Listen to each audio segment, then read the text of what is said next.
اور اللہ کے نبی صلی اللہ علیہ وسلم نے فرمایا، ابن ماجہ کی حدیث ہے، لا يحل النکاح الا بولی وصداق وشاہد عدل. یہ دیکھو، لا يحل النکاح، نکاح حلال نہیں ہوگا، شرعی نکاح نہیں ہوگا، آسان شادی نہیں ہوگی، شرعی شادی نہیں ہوگی جب تک اس میں 3 چیزیں نہ پائی جائیں. نمبر 1 ولی، الا بولی، بغیر ولی کی شادی نہیں ہو سکتی. نمبر 2 مہر بھی ہونا ضروری ہے. نمبر 3 وشاہد عدل، 2 عادل گواہوں کا ہونا بھی ضروری ہے، 2 عادل گواہوں کا ہونا بھی ضروری ہے. اس لیے اللہ کے نبی صلی اللہ علیہ وسلم نے فرمایا، ترمذی کی حدیث، لا نکاح الا بولی، بغیر ولی کے نکاح نہیں ہو سکتا، بغیر ولی کے نکاح نہیں ہو سکتا. بلکہ اگر کوئی عورت بغیر ولی کے شادی کر لے، اللہ کے نبی نے 3 مرتبہ کہا اس کا نکاح باطل ہے، باطل ہے، باطل ہے. یہ جس اللہ نے نبی کریم پر نکاح کی آیتیں نازل کی، سورۃ النور کی آیتیں نازل کی، سورۃ النساء کی آیتیں نازل کی، اسی نبی کی زبان سے اللہ نے یہ بات نکالی، لا نکاح الا بولی، بغیر ولی کے نکاح نہیں ہوگا. اور اسی نبی نے کہا، جیسا کہ ترمذی کتاب النکاح کی حدیث ہے، ایما امرأۃ نکحت بغیر اذن ولیہا فنکاحها باطل باطل باطل. جو عورت بغیر ولی کی اجازت کے نکاح کرے، شادی کرے، اس کا نکاح باطل ہے، اس کا نکاح باطل ہے، اس کا نکاح باطل ہے. 3 مرتبہ اللہ کے نبی صلی اللہ علیہ وسلم نے فرمایا. اس حدیث سے دور جدید کے اندر جو اس وقت فتنہ خیزی چل رہی ہے اور یہ مسموم آندھیاں چل رہی ہیں، یہ زہر آلود تیر جو سماج اور معاشرے کو چبھویا جا رہا ہے کہ آج لڑکیاں کورٹ میرج کر رہی ہیں، آج گرل فرینڈز اور بوائز فرینڈز کی بدعتیں اور اس کی فتنہ خیزی جاری ہے. یہ تمام دروازے اسی وقت ختم ہوں گے جب ولی کی شرط کو رکھا جائے.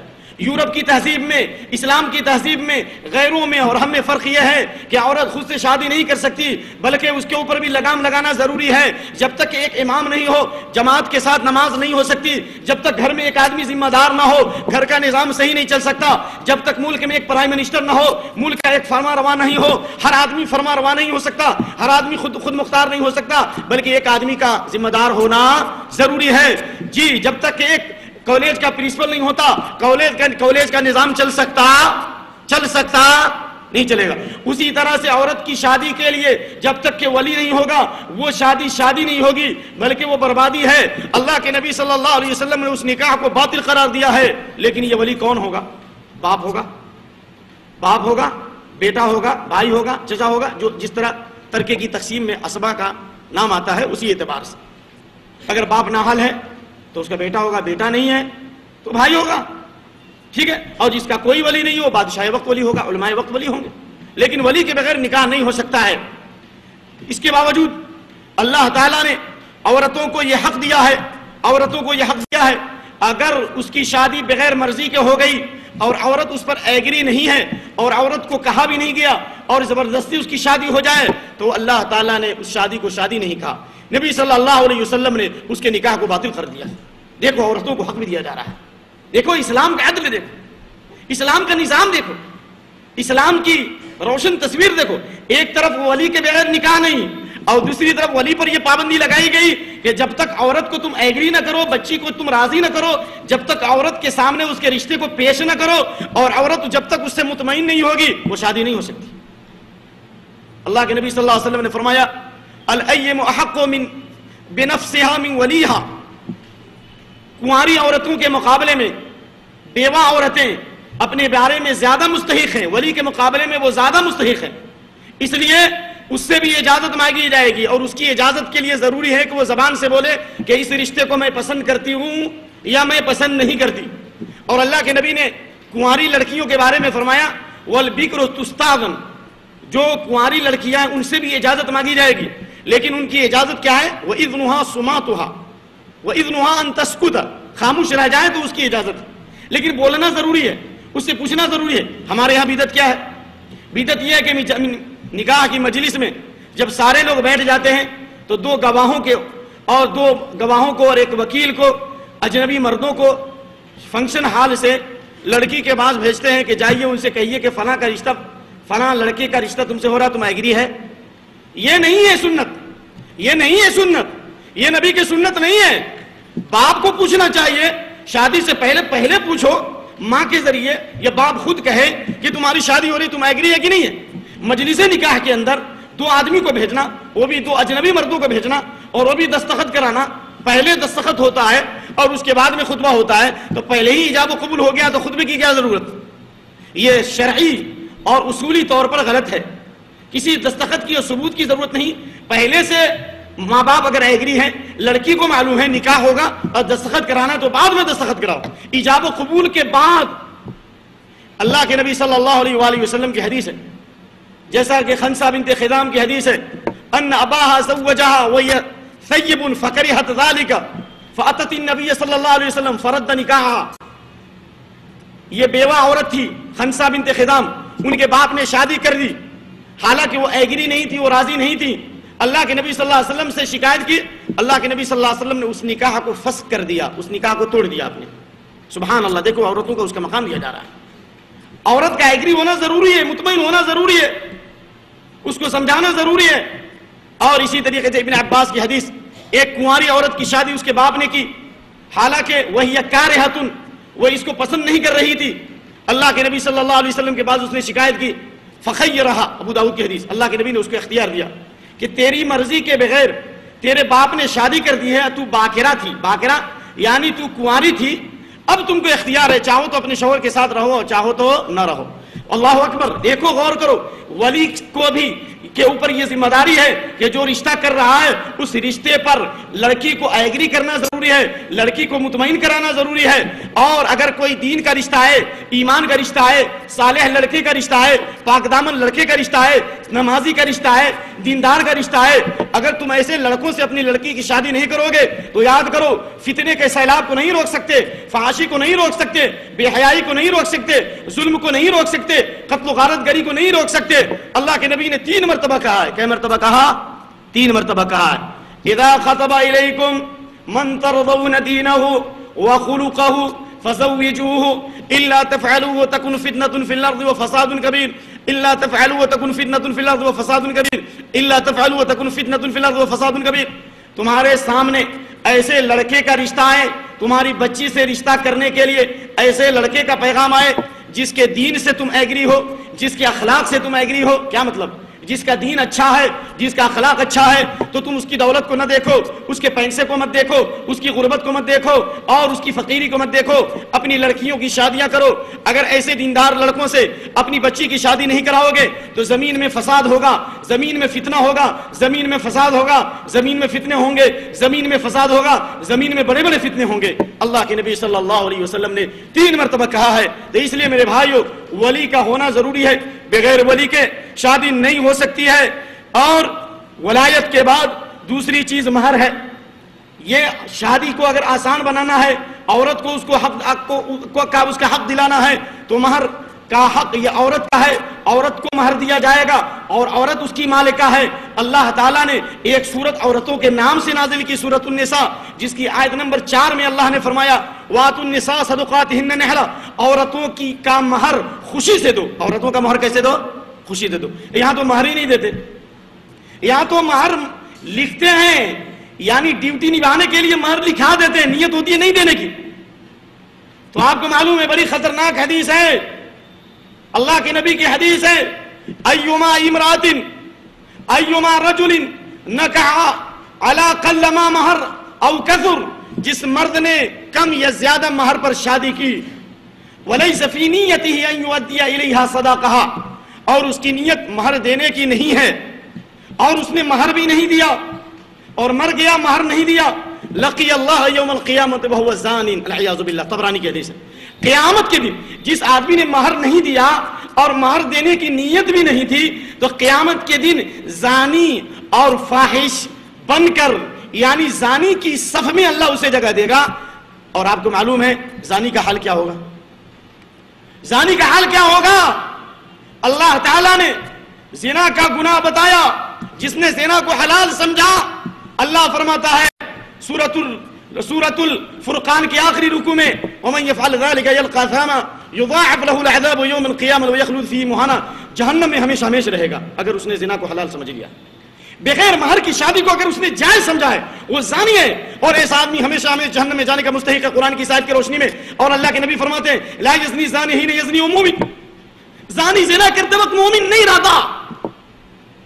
صحیح حدیث، یہ حدیث بخاری مسلم کی، اذا زنى العبد خرج منه الایمان فكان كالظلة على راسه فاذا اقلع رجع الیہ۔ حدیث بالکل صحیح ہے، علامہ ذہبی رحمۃ اللہ نے کتاب الکبائر میں نقل کیا کبیرہ گناہوں کو، یہ حدیث بالکل صحیح ہے، سلسلہ حدیث صحیح ہے۔ جب بندہ زنا کرتا ہے تو ایمان اس کے دل سے نکل جاتا ہے اور اس کے سر پہ آ جاتا ہے سائے کی طرح۔ جب تک زنا کرتا ہے ایمان اس کے دل سے نکل کر اس کے سر پہ آ جاتا ہے، اور جب زنا کر کے پھر زنا چھوڑ دیتا ہے پھر ایمان واپس آتا ہے، یعنی زنا کی وجہ سے اس کا ایمان نکل جاتا ہے۔ اور جس نے زندگی بھر عورت سے زنا کیا، اس کا مہر نہ دیا، نہ دینے کی نیت ہے، تو بتاؤ، اللہ فرما رہا ہے عورت کا حق یہ ہے کہ اس کو مہر خوشی سے دو، وآتوا النساء صدقاتهن نحلا۔ اور اللہ نے ایک فرمایا فما استمتعتم به منهن فآتوهن أجورهن فریضہ، سورۃ النساء آیت نمبر 24۔ عورتوں سے جو تم نے فائدہ اٹھایا تو ان کی مزدوری دو، اجور، اجر کی جمع اجور، فریضہ، اللہ تعالیٰ نے مہر کو فریضہ کہا ہے، جس طرح نماز ایک فریضہ ہے نا، تو مہر بھی فریضہ متعین، اللہ نے متعین کیا ہے جی۔ اور بخاری کی حدیث، جتنی نکاح کی شرطیں رکھی جائیں گی ان میں سب سے پہلی اور سب سے اہم شرط یہ ہے کہ مہر ادا کیا جائے۔ احق الشروط ان توفوا بما استحللتم به من الفروج، اگر شادی کو آسان کرنا ہے، شادی کے اندر خوشی اور مسرت کا پیغام لانا ہے، دنیا والوں کو ایک اچھا پیغام پیش کرنا ہے، اور عورت کو اس کا مقام دینا ہے، تو عورت کو مہر دو، عورت کو اس کا مہر دو۔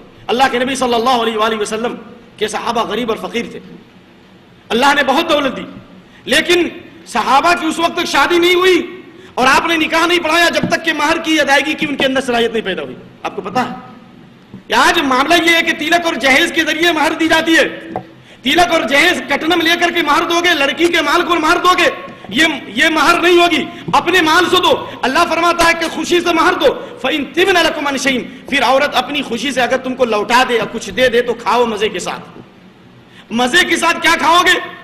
آپ تو مزے کے ساتھ دوسروں کی کمائی کھانے کے لیے تیار ہو، دوسروں کے مال پر قبضہ کرتے ہو، دوسروں کے اوپر للچائی نگاہوں سے دیکھتے ہو۔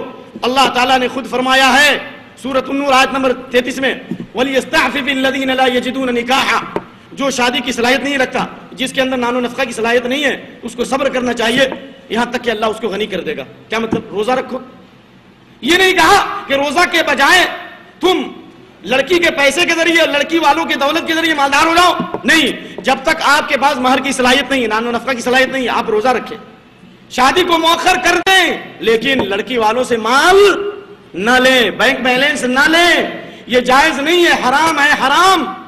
اور حرام لقمے سے جسم کا جو حصہ پلا ہو وہ جہنم ہی میں داخل ہونے کے لائق ہے۔ کعب بن عجرہ کی حدیث ترمذی کی، کل لحم نبت من السحت فالنار اولى به، جسم کا جو حصہ حرام کمائی سے پلا ہو وہ جہنم ہی میں داخل ہونے کے لائق ہے۔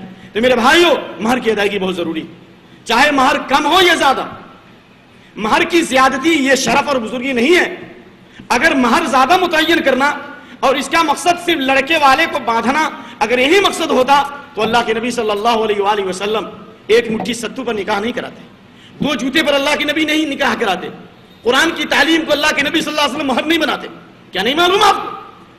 وہ حدیث نہیں معلوم ابو ہریرہ کی لمبی حدیث جس میں ایک عورت نے کہا یا نبی اللہ وہبت لک نفسی یا رسول اللہ، میں اپنے آپ کو آپ کے لیے ہبہ کرتی ہوں، آپ مجھ سے شادی کر لیجیے۔ اللہ کے نبی صلی اللہ علیہ وسلم نے دیکھا کہ دیر تک کھڑی ہے، تین مرتبہ بول رہی ہے، آپ نے خاموشی اختیار کی۔ ایک صحابی کھڑے ہوئے کہا یا نبی اللہ اگر علم یکن لک بی حاجہ فزوجنیہا، اگر آپ کو اس عورت کی ضرورت نہیں تو میری شادی کرا دیجیے۔ تو اللہ کے نبی نے شادی سے منع نہیں کیا، کہا کہ شادی کرو گے تو تمہارے پاس ہے کیا؟ کچھ ہے دینے کے لیے؟ یہ نہیں، لڑکی والوں پر نبی نے نہیں ڈالا بلکہ لڑکے پر ڈالا۔ کہا کچھ ہے؟ کہا کچھ نہیں ہے، میرے پاس ایک لنگی ہے۔ یہ حدیث بخاری میں، مسلم میں، نسائی میں اور دوسری حدیثوں میں۔ کہا آپ نے اگر تمہارے پاس یہ لنگی ہے، اگر تم وہ لنگی بھی ہے ایک ہے، اگر لنگی بھی دے دو گے تو تم کیا پہنو گے؟ کہا التمس ولو خاتم من حدید، یہاں لوہے کی انگوٹھی پر نکاح کی بات ہو رہی۔ اللہ کے نبی نے فرمایا تلاشو اگرچہ لوہے کی انگوٹھی ہو۔ اسی حدیث سے علماء نے استنباط کیا لوہے کی انگوٹھی پہن سکتے ہیں، سمجھ گئے؟ لوہے کی انگوٹھی ہی کیوں نہیں ہوئی لیکن تلاش ہو. اتنے بیچارے غریب صحابی تھے, کہا کہ میرے پاس لوہے کی انگوٹھی بھی نہیں. تو آپ نے فرمایا حل معک من القرآن, کیا قرآن سے کچھ یاد ہے؟ تو کہا یا نبی اللہ مجھے فلاں فلاں صورت یاد ہے. آپ نے فرمایا اتقرأ عن ظہر قلب, زبانی یاد ہے کہ دیکھ کے پڑھتے ہو؟ کہا زبانی پڑھتا ہوں. تو آپ نے فرمایا زوجتکھا بما معک من القرآن, میں تمہاری شادی کرتا ہوں قرآن کی تعلیم پر, یعنی اپنی عورت کو قرآن سکھلاؤ, یہی تمہاری مہر ہے. سبحان اللہ.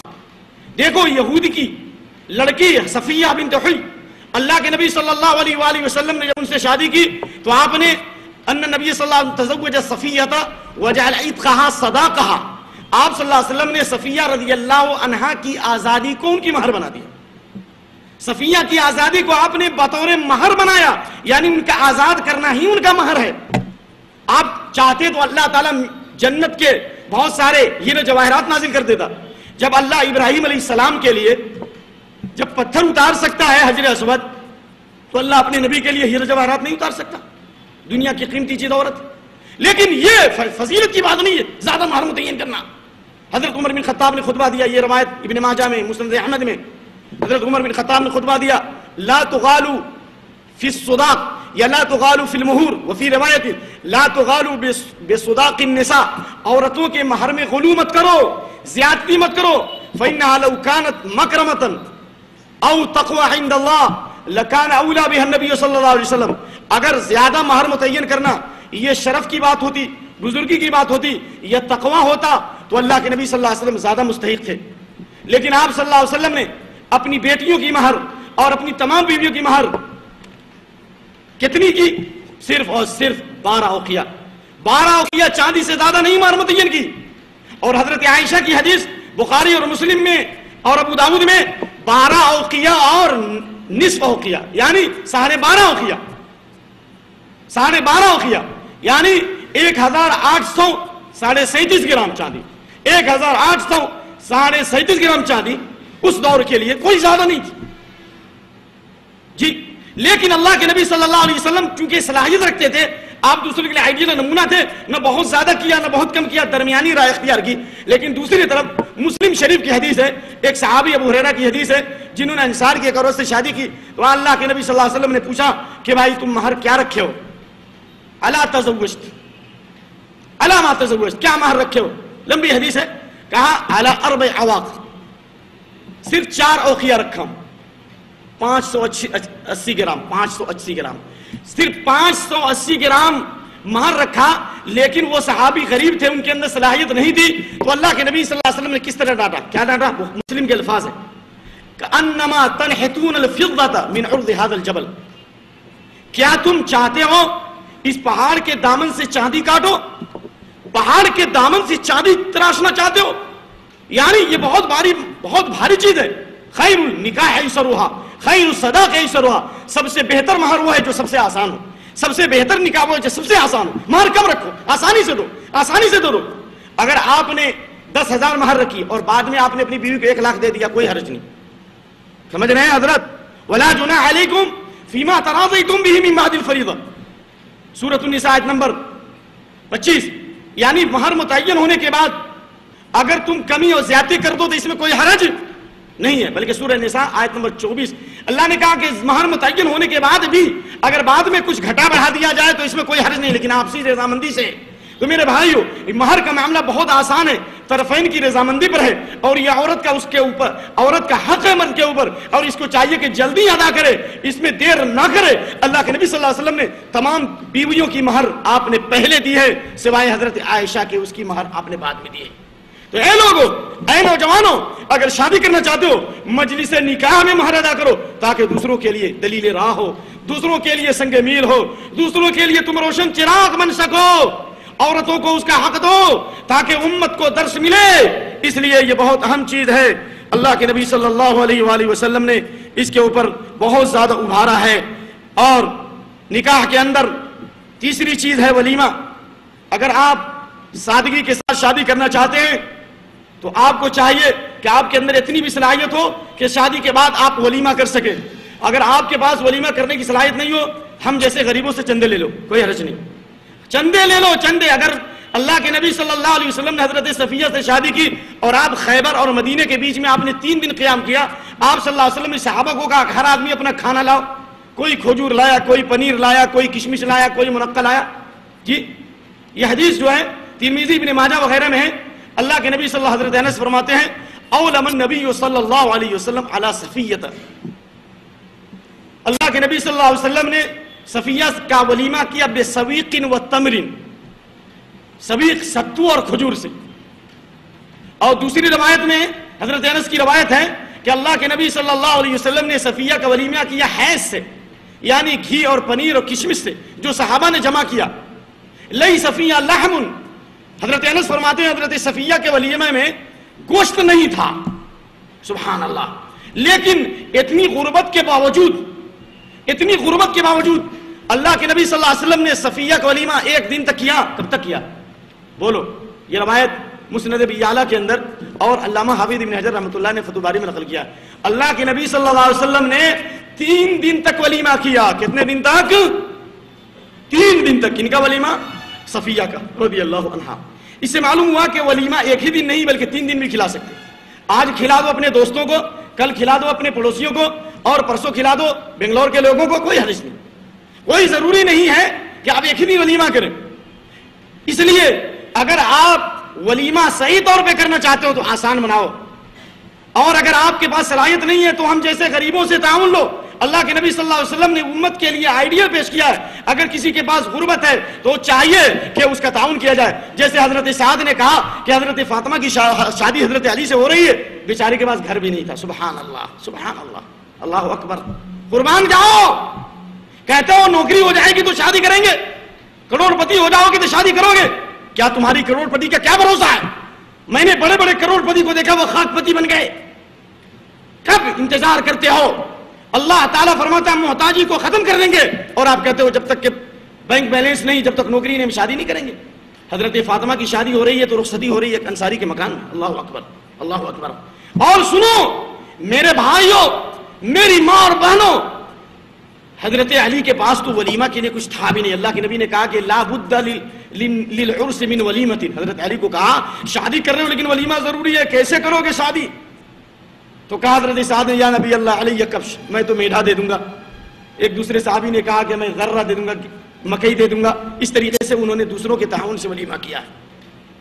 متانا یہ میرے بھائیوں, فخر و مباحات کا اظہار کرنا اور ولیمے کے اندر کاٹ ماٹ کر بڑے بڑے مالداروں کو اور بڑے بڑے فتنہ پرور لوگوں کو, فاسقوں اور فاجروں کو بلانا, یہ سنت نہیں ہے.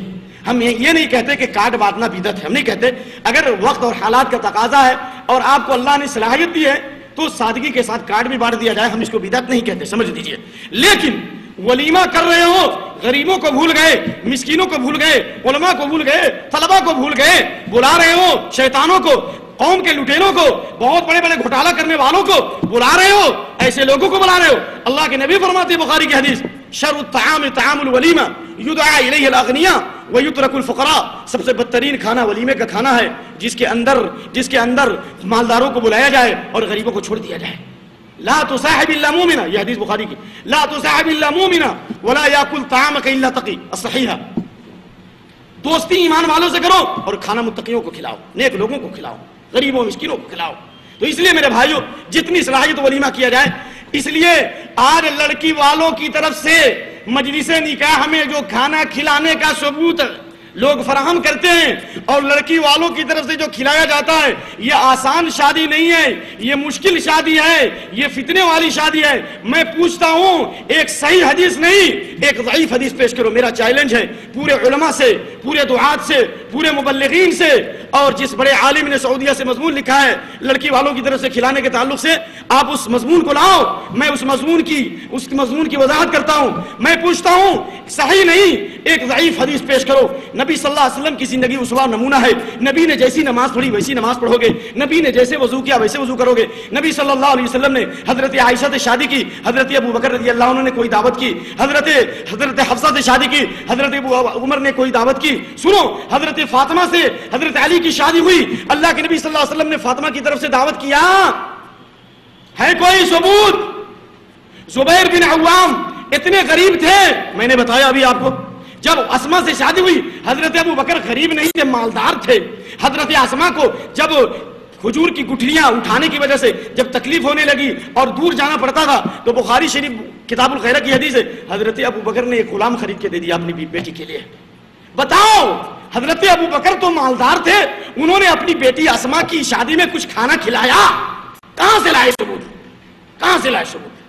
اس لیے لڑکی والوں کی طرف سے کھلانے کا ثبوت، یہ آسان شادی نہیں، یہ مشکل شادی ہے، یہ بربادی ہے، یہ تباہی ہے، یہود و نصارہ کی تقلید ہے، یہ برادران وطن کا عقیدہ ہے. یہ برادران وطن کیا، چونکہ لڑکیوں کو ان کا کوئی حصہ نہیں ملتا، اس لیے سوچا کہ شادی بیاہ میں لڑکی والے اتنا پیسہ خرچ کر دیں، حصہ نہیں ملتا تو کم سے کم شادی کے بدلے جو ہے اس کا حصہ اسی میں شامل کر دیا جائے. تو بتاؤ، اللہ تعالیٰ تو کہتا ہے للرجال نصیب وللنساء نصیب، عورتوں کا حصہ مردوں کا حصہ. لڑکی والوں کی طرف سے کھلانے کی جو روایت پیش کی جاتی ہے، میں وقت سے پہلے اس لیے واضح کرنا چاہتا ہوں کہ نہ معلوم میں اپنے مقصد میں کہاں تک کامیاب ہوں گا اور میں اپنے موضوع کو مکمل کر سکوں گا کہ نہیں کر سکوں گا، اس لیے میں وقت سے پہلے بتا رہا ہوں. اے لوگوں، نکاح کی مجلس میں لڑکی والوں کی طرف سے کھلانے کا جو ثبوت ہے وہ کھانا ثابت نہیں، وہ کھلانا ثابت نہیں، وہ کھانا بدعت ہے. وہ کھانا کیا ہے؟ کیا ہے؟ بدعت ہے. جو لوگ ثبوت دیتے ہیں نجاشی کے شادی کی، یہ روایت ترمذی وغیرہ کے اندر، ابن ماجہ وغیرہ میں ہے کہ اللہ کے نبی صلی اللہ علیہ وسلم مدینے میں ہیں اور ام حبیبہ بنت ابی سفیان حبشے میں ہیں. نجاشی کو آپ نے وکیل بنایا. نجاشی نے اللہ کی نبی صلی اللہ علیہ وسلم کی طرف سے ایجاب اور قبول کی سنت کو ادا کیا اور وہ امہر عنہا 4000 درہم، 4000 دینار، 4000 درہم، 4000 وامہر عنہا 4000 درہم. یعنی نجاشی نے حضرت ام حبیبہ بنت ابی سفیان کو اللہ کے نبی صلی اللہ علیہ وسلم کی طرف سے 4000 درہم دیے بطور مہر. اللہ اکبر، 4000 درہم دیے. اور جب شادی ہو گئی تو ابو داؤد باب الصداق، مہر کا باب، اس میں یہ روایت موجود ہے کہ نجاشی نے روکا کہ رکو. جب نکاح کی مجلس ہو گئی اور مہر کی ادائیگی ہو گئی تو نجاشی نے کہا رکو. کیا روکو؟ ان سنت الانبیاء اذا تزوجوا ان یوکل طعام علی التزویج. انبیاء کی سنت یہ رہی ہے کہ جب انبیاء نے شادی کی ہے، شادی کے بعد کھانا کھلایا ہے. شادی کے بعد کھانا کھلانا یہ انبیاء کی سنت ہے. انبیاء نے کھلایا ہے کھانا، انبیاء کی بیویوں نے کھانا نہیں کھلایا. انبیاء کی بیویوں کے ولیوں نے نہیں، بلکہ انبیاء نے شادی کے بعد کھانا کھلایا، یہ انبیاء کی سنت ہے. نجاشی نے اللہ کے نبی صلی اللہ علیہ وسلم کی طرف سے نکاح کے فوراً بعد ولیمہ کیا. یہ دلیل اس بات کی ہے کہ نکاح کے بعد بھی ولیمہ ہو سکتا ہے. نکاح کے بعد ہی نہیں بلکہ نکاح کے بعد بھی، یعنی بہتر افضل تو یہ ہے کہ کل ہو کر کیا جائے، جیسے کہ حضرت زینب سے اللہ کے نبی نے شادی کی، کل ہو کر آپ نے ولیمہ کیا. وَأَطْعَمَ النَّاسَ خُبْزًا وَلَحْمًا، اللہ کے نبی نے گوشت بھی کھلایا اور روٹی بھی کھلائی اور بہت اچھا کھانا کھلایا. بلکہ حضرت انس فرماتے ہیں، یہ حدیث بخاری کی، ما رأيت النبي صلی اللہ علیہ وسلم اولم على شيء من نسائه ما اولم على زینب فإنه ذبح بشاة. حضرت انس فرماتے ہیں میں نے اللہ کے نبی صلی اللہ علیہ وسلم کو اتنا قیمتی ولیمہ کرتے ہوئے نہیں دیکھا جتنا قیمتی ولیمہ آپ نے زینب کی شادی میں کیا. آپ نے بکری ذبح کر دی. سب سے قیمتی ولیمہ نبی کا کیا تھا کہ آپ نے کیا ذبح کیا؟ کیا ذبح کیا؟ بکری ذبح کی. اللہ اکبر، بکری ذبح کی. لیکن اس کے بعد حضرت صفیہ بنت شبابہ روایت کرتی ہے کہ ان نبی صلی اللہ علیہ وسلم اولما اللہ کے نبی صلی اللہ علیہ وسلم بمدین من شعیر. دیکھیے ترمذی کی حدیث، اللہ کے نبی صلی اللہ علیہ وسلم نے 2 مد یعنی 1.5 کلو جو سے بھی ولیمہ کیا. اللہ کے نبی نے 1.5 کلو جو سے بھی ولیمہ کیا ہے. سبحان اللہ. تو میرے بھائیوں، حضرت ام حبیبہ بنت ابی سفیان کی شادی ہوئی. نجاشی بادشاہ نے نبی صلی اللہ علیہ وسلم کی طرف سے کھانا کھلایا اور شرحبیل بن حسنہ کے ساتھ ام حبیبہ کو مدینہ رخصت کیا. مجھے بتاؤ کہ اللہ کے نبی نے صفیہ کی شادی کے بعد 3 دن تک ولیمہ کیا، لیکن ام حبیبہ بنت ابی سفیان سے ملاقات کے بعد اور صحبت کرنے کے بعد آپ نے حضرت ام حبیبہ بنت ابی سفیان کی طرف سے ملاقات کے بعد ایک دفعہ بھی ولیمہ نہیں کیا.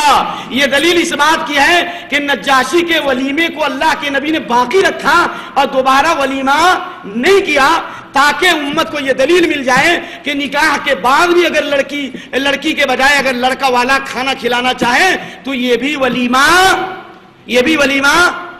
ہو سکتا ہے. اور میں نے کہا کہ حضرت صفیہ کا آپ نے 3 دن تک ولیمہ کیا, جو میں نے حدیث پیش کی, حافظ ابن حجر رحمۃ اللہ علیہ نے بخاری کی شرح میں نقل کیا, اور یہ روایت حسن ہے. اور سنو, حضرت ابی بن کعب نے تو 8 دن تک کھلایا, 8 دن تک کھلایا. تو آج بھی دعوت کرو, کل بھی دعوت کرو, پرسوں بھی دعوت کرو, لیکن یہ لڑکی والوں کی طرف سے کھلانے کا کیا ثبوت ہے؟ دولت اور پیسہ ہے تو صحیح جگہ پہ لگاؤ تاکہ لوگوں میں انقلاب آئے, لوگوں کے اندر تبدیلی آئے. میں نے الحمدللہ گلبرگہ میں ایک نکاح پڑھائی اور بڑی خوشی ہوئی کہ وہاں پر ہزاروں کی تعداد میں لوگ تھے, لیکن مجلس نکاح میں ولیمہ کرنے والا بلاری کا آدمی گلبرگہ کے سارے لوگوں کو کھلا رہا ہے, مشہور لوگوں کو, اور بلاری جا کر بھی دعوت کر رہا ہے. کیوں؟ تاکہ امت کو سبق ملے, تاکہ نبی کی سنت زندہ ہو. تو میں بھی اعلان کرتا ہوں, اگر شادی کو آسان بنانا ہے, لڑکیوں کے فحاشی اور بے حیائی سے روکنا ہے, آج ہزاروں لڑکیاں, سینکڑوں لڑکیاں غیروں کے ساتھ اپنی عزت و آبرو کو نیلام کر رہی ہیں. آج کالجوں کے اندر, کلبوں کے اندر اور بے شمار مقامات پر مسلم لڑکیوں کی عزتیں نیلام ہو رہی ہیں. اس کا ذمہ دار کون ہے؟ لوگوں, شادی کو ہم نے مشکل بنا دیا ہے. اس لیے میں نے سروے کیا ہے, ہمارے بھائیوں نے جائزہ لیا ہے. بہت ساری مسلم لڑکیوں نے کہا کہ میرے ماں باپ کے پاس اتنے پیسے نہیں ہیں کہ ہماری شادی کر سکے. آپ کو معلوم ہے بہار پٹنہ کے اندر 2002 کی رپورٹ ہے, کلبوں اور پارکوں کے اندر جب وہاں چھاپا مارا ہوا, 36 ایسی مسلم لڑکیاں جن کے آنچل کو کسی نے نہیں دیکھا, لیکن وہ رو پڑی اور کہا کہ میں نے اپنی عزت کو اس لیے نیلام کیا کہ ہمارے ماں باپ کے پاس پیسے نہیں ہیں شادی کرنے کے لیے. میرے بھائیوں, بے شمار ایسے واقعات موجود ہیں, سینکڑوں ایسے واقعات موجود ہیں. کیسے شادیاں ہوں گی جب تک کہ یہ نوجوان نہیں اٹھیں گے, جب تک کہ شادی کی ایک ساتھ شادی نہیں کریں گے, عورتوں کو اس کا حق نہیں دیں گے, مہر خود نہیں ادا کریں گے, ولیمہ خود نہیں کریں گے, پیسے خود نہیں خرچ کریں گے, اس وقت تک یاد رکھو اس فحاشی کا کبھی بھی مقابلہ نہیں کر سکتے ہو. آج قصور کہتے ہو, انٹرنیٹ کے ذریعے برائی پھیل رہی ہے, VCR کے ذریعے برائی پھیل رہی ہے. یہ برائی کا پھیلانے کا ذمہ دار کون ہے؟ اللہ فرماتا ہے اگر تم سدھر جاؤ, اگر تم دین پہ آ جاؤ, تم قرآن و حدیث پہ آ جاؤ, پوری دنیا تم کو گمراہ نہیں کر سکتی ہے, پوری دنیا تم کو مٹا نہیں سکتی ہے, پوری دنیا تم کو فحاشی میں مبتلا نہیں کر سکتی ہے. اللہ فرماتا ہے سورۃ الانعام میں, یا ایھا الذین آمنوا علیکم انفسکم لا یضرکم من ضل اذا اهتدیتم, اے ایمان والو اپنی اصلاح کو لازم پکڑو, اپنے آپ کو لازم پکڑو. اگر تم ہدایت پر آ جاؤ گے, گمراہ ہونے والے تم کو کچھ بھی نقصان نہیں پہنچا سکتے, کوئی گمراہی نہیں پھیل سکتی اگر تم سدھر جاؤ. آج بچیوں کو اس کا حق دو, بچیوں کو قرآن حدیث کی تعلیم دو. آج میں نے دیکھا ایک لڑکی کے تعلق سے دیکھا اور سنا کہ جو لڑکی لیکچرر ہے, محاضر ہے, پروفیسر ہے, لیکن ایک غیر کے ساتھ بھاگ رہی ہے, فراٹے کے ساتھ انگلش بول رہی ہے, لیکن الحمدللہ باللہ اس کی زبان پہ کلمہ تک نہیں, کلمہ تک نہیں, لا الہ الا اللہ کہنا اس کے لیے مشکل. تو کہتے ہو کہ غیروں کا حملہ. اپنے آپ کو دیکھو, وفی انفسکم افلا تبصرون. اپنی لڑکیوں کو پاک دامنی کی تعلیم دو, اپنی لڑکیوں کو اخلاق کی تعلیم دو, اپنی لڑکیوں کو کتاب و سنت کی تعلیم دو. من عال جاریتین حتی تبلغ جاء یوم القیامہ انا وہو کہاتین. جس نے 2 لڑکیوں کی تربیت کی اور ان کی تعلیم و تربیت کا اہتمام کیا, قیامت کے دن یہ لڑکیاں جہنم سے آڑ اور پردہ بھی بنیں گی. اور اللہ کے نبی فرماتے ہیں میں اور وہ جنت میں ایسے ہوں گے, میں اور وہ جنت میں ایسے ہوں گے جیسے یہ 2 انگلی. اللہ اکبر, جیسے یہ 2 انگلی قریب ہے. اللہ کے نبی سے اتنے قریب ہوں گے اگر لڑکیوں کی شادیاں کرائیں, چاہے اپنی لڑکی کی ہو یا دوسرے کی لڑکی کی ہو.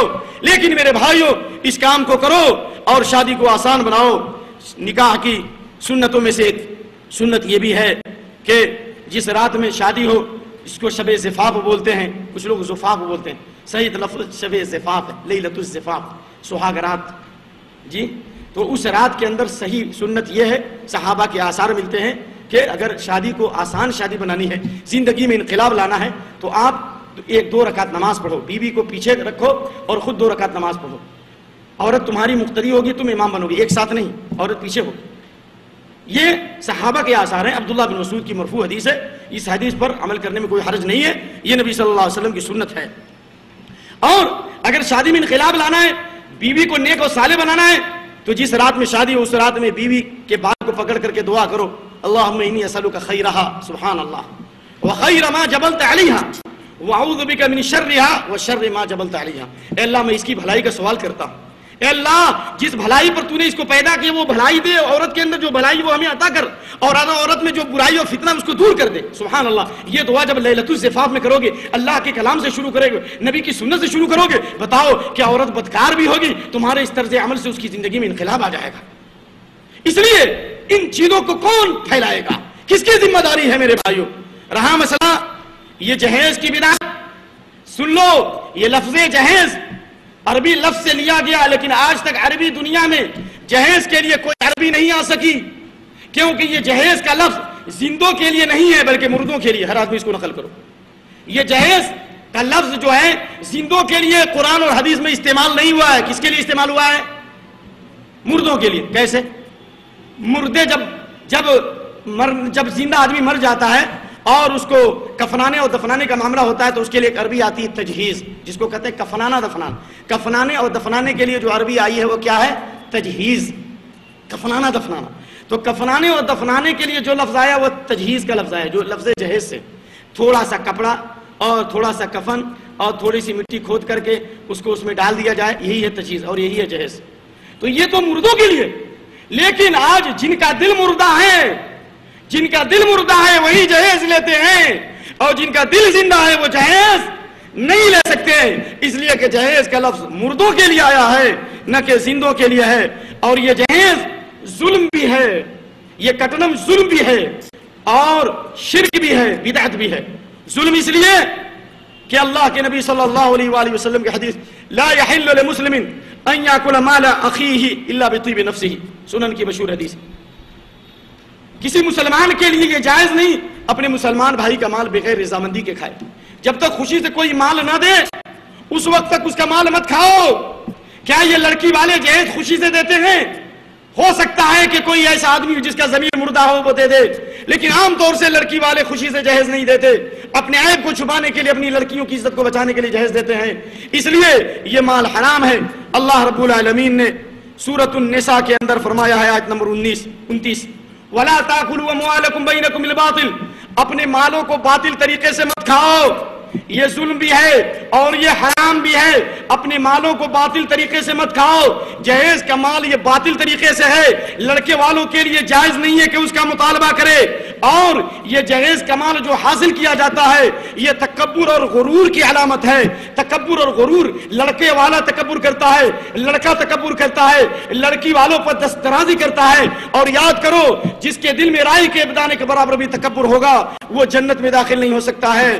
ان اللہ لا يحب كل مختال فخور، اللہ تعالیٰ فخر و غرور کرنے والے، تکبر کرنے والے کو پسند نہیں کرتا۔ اور اللہ کے نبی صلی اللہ علیہ وسلم کی حدیث ہے کسی گناہ کی سزا اللہ دنیا میں نہیں دیتا، لیکن چند گناہ ایسے ہیں جس کی سزا اللہ دنیا میں بھی دیتا ہے اور آخرت میں بھی اللہ تعالیٰ ذخیرہ بنائے گا۔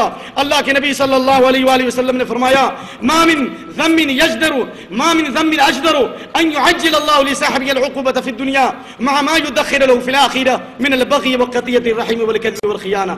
چار گناہوں میں سے ایک گناہ ظلم ہے، ظلم کی سزا اللہ دنیا میں بھی دیتا ہے اور آخرت میں بھی دیتا ہے۔ اس لیے لوگوں، تلک جہیز یہ کٹنم یہ حرام بھی ہے، یہ ظلم بھی ہے، یہ تکبر اور غرور کی علامت بھی ہے، اور دوسروں کی عزت و آبرو پر حملہ کرنا بھی ہے۔ اللہ کے نبی کریم صلی اللہ علیہ وآلہ وسلم نے حجۃ الوداع میں خطاب کیا ہے اور آپ نے فرمایا ان دماءکم واموالکم واعراضکم علیکم حرام کحرمت یومکم ھذا فی شہرکم ھذا وفی بلدکم ھذا۔ جس طرح آج کے دن جنگ کرنا حرام ہے، آج کے دن لڑائی کرنا حرام ہے، مکے میں قتال کرنا حرام ہے، اسی طرح تمہارا مال، تمہارا خون، تمہاری عزت و آبرو تمہارے اوپر حرام ہے۔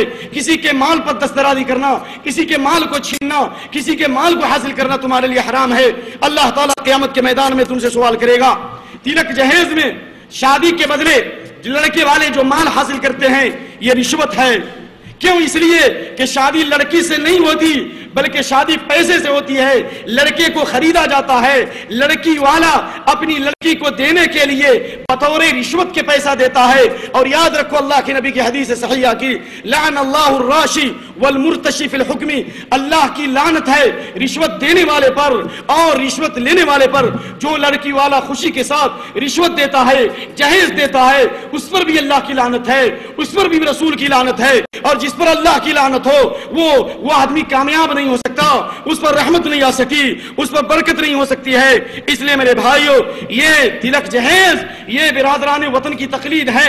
اللہ تعالیٰ سورہ ہود میں فرماتا ہے وَلَا تَرْكَنُوا إِلَى الَّذِينَ ظَلَمُوا فَتَمَسَّكُمُ النَّارُ، ظالموں کی طرف مت جھکو، ظالم قوموں کی طرف مت جھانکو، ظالم کے قوموں کی تہذیب کی طرف مت دیکھو، ان کے اخلاق کی طرف۔ اللہ کے نبی فرماتے ہیں ان من یمن المرأة تیسیر خطبها وتيسير صداقها وتيسير رحمها رواہ احمد و ابن حبان والحاکم۔ اللہ کے نبی صلی اللہ علیہ وسلم نے فرمایا عورت کی برکت اور عورت کی بھلائی اور عورت کی خوبی اور عورت کی رحمت یہ ہے کہ اس کے منگنی کو آسان کرو، خطبہ منگنی کو آسان کرو، اس کو مشکل مت بناؤ، صداقہ اس کے مہر کو آسان بناؤ، اور ایسی عورت سے شادی کرو جس کا رحم پیٹ صاف ہو، ایسی عورت برکت والی عورت ہے۔ تو میرے بھائیو یہ اللہ کے نبی کریم صلی اللہ علیہ وسلم کی حدیث ہے، لہذا میں یہ اعلان کرنا چاہتا ہوں اگر یہ کٹنم کی بدعت کو ختم کرنا چاہتے ہو اور اس فتنے کو ختم کرنا چاہتے ہو، آؤ صرف چند چیزیں میں گناتا ہوں۔ پہلی چیز یہ ہے کہ دنیا کی تاریخ میں عورتوں کو حق کبھی نہیں ملا ہے۔ سب سے پہلے عورتوں کو میراث اسلام نے دیا ہے۔ آپ ایران کی تہذیب، مصر کی تہذیب، چین کی تہذیب، برادران وطن کی تہذیب دیکھو، عورتوں کو وراثت میں کوئی حصہ نہیں تھا، اور عورتوں کو لوگ پاسوں کے اندر جوئے میں لوگ بیچ دیتے تھے، اور ماں اور بیٹی میں کوئی فرق نہیں تھا۔ اور خود اسی ہندوستان کے اندر، اسی بھارت ورش کے اندر شوہر کے مرنے کے بعد، پتی کے مرنے کے بعد پتنی کو زندہ گاڑ دیا جاتا تھا۔ یہ اسلام نے پہلی مرتبہ یہ حق دیا عورت کو۔ آج سے 3 سال پہلے پارلیمنٹ میں، ہندوستان کے پارلیمنٹ میں عورتوں کے حقوق کی آواز اٹھائی گئی۔ اب عورتوں کو حق دینے کی باتیں چل رہی ہیں۔ 3 سال سے پہلے 1400 سال پہلے اسلام نے عورتوں کو اس کا حق دیا ہے۔ ماں کی حیثیت سے حق دیا، بیوی کی حیثیت سے حق دیا، بہن کی حیثیت سے حق دیا، اور اسی طریقے سے پھوپھی کی حیثیت سے حق دیا، اور اسی طریقے سے اور بھی دوسرے بہن کی حیثیت سے حق دیا۔ یہ اتنے حقوق اللہ تعالیٰ نے عورتوں کو دیے ہیں، کیا یہ اسلام کی برکت نہیں ہے؟ اس لیے اگر تلک جہیز کی بدعت کو ختم کرنا ہے تو سب سے پہلے لڑکیوں کو اس کا حق دلاؤ۔ جب کسی قوم پر بدعت کا کام ہوگا اللہ صحیح سنتوں کو اٹھا لے گا۔ ہم نے لڑکیوں کو اس کے حق سے محروم کیا، اس لیے آج جہیز کی بدعت پیدا ہو گئی۔ ما حدث قوم بدعۃ الا نزع اللہ من سنتہم۔ جب کوئی قوم کسی بدعت کو عمل کرتی ہے، کسی دوسرے دھرم کو اختیار کرتی ہے، برادران وطن کی تقلید کرتی ہے، کافر و مشرکوں کے طریقے کو اختیار کرتی ہے، اللہ صحیح سنتوں کو اٹھا لے گا۔ صحیح سنتوں کو اللہ کیا کرے گا؟ اٹھا لے گا۔ اس لیے عورتوں کو اس کا حق دو۔ اور دوسری چیز، اگر نکاح کو آسان بنانا ہے تو آپ اپنی لڑکیوں کو تعلیم دو، قرآن و سنت کی تعلیم دو۔ آج لڑکیوں کو کالج کی تعلیم، مخلوط تعلیم، کمپیوٹر کی تعلیم، میڈیکل کی تعلیم، جنہیں حقیر سمجھ کر بجھا دیا تم نے، وہی چراغ جلیں گے تو روشنی ہوگی۔ کیا کیا آپ نے؟ آپ کی لڑکیوں نے کالج میں پڑھ کر کون سا انقلاب برپا کیا ہے؟ آپ کی بچیوں نے کالج میں پڑھ کر کون سے معاشرے میں اصلاح کیا ہے؟ آپ کی لڑکیوں نے کالج میں پڑھ کر کیا ان کے حقوق مل گئے؟ ان کی شادیاں ہو گئی؟ بربادیوں کی طرف، تباہی کی طرف گئی ہیں۔ لیکن جن لڑکیوں نے آج کے بگڑے ہوئے دور میں قرآن و سنت کی تعلیم حاصل کی ہے، اللہ کی قسم ایک ایک عورت نے ہزاروں عورتوں میں انقلاب برپا کیا ہے۔ جاؤ دیکھو ہندوستان کے اندر جن لڑکیوں نے بنگلور میں پڑھا ہے، جنہوں نے جامعۃ المفلحات میں پڑھا ہے، یا جامعہ خولہ میں پڑھا ہے، یا جنہوں نے مالیگاؤں میں پڑھا ہے، میں ان میں سے بعض بچیوں کو جانتا ہوں کہ ایک ایک عورت کے ذریعے اللہ نے ہزاروں عورتوں کو ہدایت نصیب فرمائی ہے۔ میں جانتا ہوں، تمہارے شہر کی تاریخ موجود ہے، آپ کے اس صوبے کی تاریخ موجود ہے، دور جانے کی ضرورت نہیں ہے۔ آپ اپنی لڑکیوں کو قرآن و سنت کی تعلیم دو۔ ابھی دنیا پیاسی ہے، ابھی دنیا پیاسی ہے، ابھی دنیا پیاسی ہے۔ اپنی لڑکیوں کو قرآن و سنت کی تعلیم دو۔ اور سنو، ان اللہ یبغض کل عالم بالدنیا جاہل بالآخرہ الصحیحہ۔ اللہ ہر اس عالم سے دشمنی رکھتا ہے، اللہ تعالیٰ اس آدمی کو دشمن بناتا ہے جو دنیا کا علم رکھتا ہے لیکن آخرت کا علم نہیں رکھتا، آخرت کا جاہل ہے، دین کا جاہل ہے، دنیا کا عالم ہے، اللہ کا وہ دشمن ہے۔ یہ حدیث بالکل صحیح ہے۔ تو جو اللہ کا دشمن ہو، جو تعلیم سے سماج میں معاشرے میں انقلاب نہ آئے، جس سے نیک شوہر نہ پیدا ہو، جس سے بچوں کی تربیت نہ ہو، جہاں سیکس کی تعلیم ہو، جہاں فحاشی کی تعلیم ہو، جہاں عورتوں بچیوں کی مخلوط پر مردوں اور عورتوں کی مخلوط تعلیم ہو، اس سے کون سا انقلاب آئے گا؟ میں کہتا ہوں اگر کالج کی تعلیم ضروری بھی ہے تو آپ دیکھو علی گڑھ دلی یونیورسٹی کے اندر آج سے 10 سال پہلے جب کلکتہ کی ایک 24 سالہ طالبہ کے ساتھ ان کے بھائیوں نے اور کالج کے بچوں نے جب بدفعلی اور برائی کی تو وہاں کی لڑکیوں نے اور وہاں کے بچوں نے آواز اٹھائی کہ جس طرح لڑکوں کے لیے حق ہے عورتوں کو بھی حق دیا جائے اور ہمارا ہاسٹل الگ کیا جائے, ہمارے گیٹ الگ کیا جائے, مخلوط تعلیم نہ دی جائے, جب وہ مطالبہ کر سکتی ہیں تو آج بھی آپ کالج اور اسکول کے اندر آپ اچھے سلیبس شامل کر سکتے ہو, اخلاقی لٹریچر شامل کر سکتے ہو. آپ PUC کی تعلیم, 7ویں کی تعلیم اور 5ویں کلاس کی تعلیم, اس میں لڑکیوں کے لیے اخلاقیات کی تعلیم دے سکتے ہو. اگر فحاشی کو روکنا ہے تو ایسے سلیبس داخل کرو, آپ ان میں جاؤ, درس دو, آپ ان میں خطاب کرو, آپ ان کو توجہ دلاؤ کہ یہ ملک کی رنگا رنگی تہذیب, گنگا جنب تہذیب محفوظ نہیں رہ سکتی ہے اگر لڑکوں اور لڑکیوں کی مخلوط تعلیم دی جائے. یہ ہندوستان جو دنیا کے لیے ایک مثالی ملک ہے, اگر لڑکوں اور لڑکیوں کی یوں ہی تعلیم ہوتی رہی اور مخلوط تعلیم ہوتی رہی تو صرف آپ بمبئی کی ایک رپورٹ, صرف بمبئی کی رپورٹ 75% طلبہ کا جب رپورٹ لیا گیا اس میں اسکول میں 75% لڑکے اور لڑکیاں سب کے سب زنا جیسے کبھی فیل کے اندر ملوث تھے. آج سے 2002 کی رپورٹ ہے میرے بھائیوں. تو آج بتاؤ آج کا کیا حال ہوگا. اس لیے اگر سماج اور معاشرے میں انقلاب لانا ہے, فحاشی و بے حیائی کو دور کرنا ہے تو لڑکیوں کو قرآن و سنت کی تعلیم دو اور اللہ کا خوف پیدا کرو. اللہ کا خوف پیدا ہوگا تو آپ کی لڑکیاں خود برائی سے بھاگیں گی. کالج جائیں گی بھی تو لوگوں کو بدلنے کی کوشش کریں گی, خود نہیں بدلیں گی. دیکھو یہ ماعز اسلمی ہے, مسلم شریف کی حدیث ہے, زنا کا فعل سرزد ہوتا ہے, کوئی نہیں دیکھتا, آ کر اللہ کے نبی کے سامنے اقرار کرتے ہیں, اے اللہ کے نبی میں نے زنا کر لیا ہے, آپ مجھے صاف کر دیجئے, آپ مجھے پاک کر دیجئے, آپ میرے اوپر حد جاری کیجئے. اللہ کے نبی صلی اللہ علیہ وسلم نے ان کے اوپر حد جاری کیا. آپ صلی اللہ علیہ وسلم نے اسلامی قانون کے مطابق فیصلہ کیا. لیکن جب بعض صحابہ نے ان کے اوپر یہ جملہ کسا کہ اس کے عیب کو اللہ نے چھپا لیا تو اس کو اپنے عیب کے بتانے کی کیا ضرورت تھی, کیوں اس نے ایسا کیا. اللہ کے نبی نے ماعز اسلمی کے بارے میں کہا کہ اس نے ایسی توبہ کی ہے, ماعز اسلمی نے ایسی توبہ کی ہے, اللہ کا خوف ہے, زنا کا فعل سرزد ہو گیا, پھر اللہ کے خوف سے گناہوں کا اقرار کر رہے ہیں اور اللہ کے نبی ان کو رجم کر رہے ہیں. کہا نبی نے اس نے ایسی توبہ کی ہے کہ اگر اس کی توبہ کو ایک امت پر تقسیم کیا جائے تو پوری امت کی توبہ قبول ہو جائے گی. اے میرے بھائیوں, اے مسلمانوں, یہ مسلم شریف کی حدیث ہے, لقد تاب توبۃ لو وسعت علی امۃ لوسعتها. اگر پوری امت پر اس کے توبے کو تقسیم کر دیا جائے تو پوری امت کی توبہ قبول ہو جائے گی. اللہ اکبر, اللہ اکبر. مسلم شریف کی حدیث ہے. فحاشی اور بے حیائی کو روکنا ہے اور رسم و رواج کی بدعتوں کو ختم کرنا ہے تو آپ کے لیے ضروری ہے کہ آپ اللہ کا خوف پیدا کرو. یہ قامدیہ عورت ہے جس سے زنا جیسا فعل سرزد ہوتا ہے, گناہوں کا اقرار کرتی ہے, اللہ کے نبی صلی اللہ علیہ وسلم اس پر حد جاری کرتے ہیں, اس کے اوپر رجم کی بارش کرتے ہیں. اللہ کے نبی نے اس عورت کے بارے میں فرمایا اس نے ایسی توبہ کی ہے کہ اگر اس کی توبہ کو مدینے کے 70 نیک لوگوں پر بھی تقسیم کر دیا جائے تو 70 مدینے کے 70 لوگوں کی توبہ قبول ہو جائے گی. اللہ اکبر. تو میرے بھائیوں, اگر لڑکیوں کو برائی سے بچانا ہے, فحاشی سے بچانا ہے, شادی کو آسان بنانا ہے اور آپ چاہتے ہیں کہ آپ کی بچیوں کی شادی آسانی سے ہو تو ان کے اندر اللہ کا خوف پیدا کرو. الطیبات الخبیثات للخبیثین, ناپاک مرد ناپاک عورتوں کے لیے اور پاک مرد پاک مردوں کے لیے کسی زانیہ اور فاحشہ عورت سے ایمان والوں کے لیے شادی کرنا جائز نہیں. الزانیۃ لا ینکح الا زانیہ, زانیہ مرد کی شادی زانی عورت سے ہوگی اور زانیہ عورت کی شادی زانیہ مرد سے ہوگی یا مشرک سے ہوگی. وحرم ذلک علی المؤمنین, ایمان والوں پر اللہ نے حرام کر دیا ہے. اے لوگو, دین کی بنیاد پہ شادی کرو, کسی کی ڈگری کو دیکھ کے شادی مت کرو, کسی کے پیسے سے شادی مت کرو, ایمان کی بنیاد پہ شادی کرو. اگر تلک جہیز کے اس فتنے کو ختم کرنا ہے آپ دانشوروں کی ایک لسٹ بناؤ. آپ غور سے سنو بات کو, دانشور جو آج حقوق انسانی کی طرف سے وکالت کر رہے ہیں اور کہتے ہیں کہ عورتوں کو اس کا حق دیا جائے گا, آپ چلو مسلمانوں میں بھی لسٹ بناؤ, برادران وطن میں بھی ایک سنجیدہ طبقہ ہے جو چاہتا ہے کہ اس رسم و رواج کو ختم کیا جائے. آپ اپنے محلے میں کچھ غیر مسلموں کی لسٹ بناؤ, کچھ مسلمانوں کی لسٹ بناؤ جو پیسے والے ہیں. اے لوگوں, ایک فقیر ہو تو اس کو چندہ دو گے, بے شک, ایک غریب ہو تو اس کو چندہ دو گے. میں اس شہر کے مالداروں سے چندے مانگتا ہوں, میں اس شہر کے علماء سے چندے مانگتا ہوں, اس شہر کے لیڈروں سے چندہ مانگتا ہوں, لیکن وہ چندہ میرے جیب میں نہیں جائے گا.